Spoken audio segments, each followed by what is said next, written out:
Padampur blocker ग्राम पंचायत उन्नयन अधिकारी श्री विजय कुमार राजगुरु को विदायकालीन संबर्धना। रायगढ़ जिला पद्मपुर ब्लॉकर ग्राम पंचायत उन्नयन अधिकारी श्री विजय कुमार राजगुरु को आज शनिवार दिन 1:30 समय सम्मेलन कक्ष परिसर में संबर्धना दि जाएगी।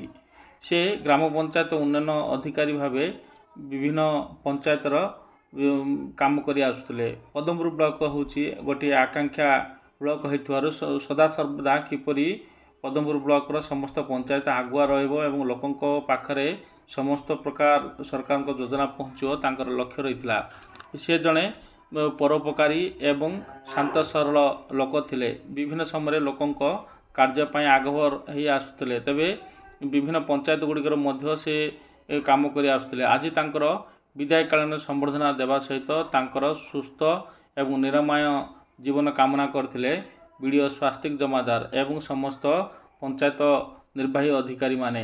आज तांकर विदायकालीन संबर्धना सभा परिसर रे एडब्ल्यूई जेई एवं समस्त स्टाफ माने उपस्थित रही तांको संबर्धना ज्ञापन करथिले एवं आगामी जीवन तांकर किपरि सुस्थ एवं निरामय रहिबो भगवान का पाखरे ताहा जणाइथिले। परे बीडीओ तांको उपढकन देई तांको स्वागत करथिले एवं तांको संबर्धना ज्ञापन करथिले। एही समय श्री विजय कुमार राजगुर मध्य एक प्रकार भावविहल परिवेश मध्य देखा मिलता। तेबे पंचायत निर्वाही अधिकारी तांकर सांग साथी माने उपस्थित रही उपस्थित रही तांको आगामी जीवन किपरि सुख एवं निरामय जीवन रहिबो ताहा भगवान को पाखरे मध्य प्रार्थना करथिबार दृश्य देखा मिलता।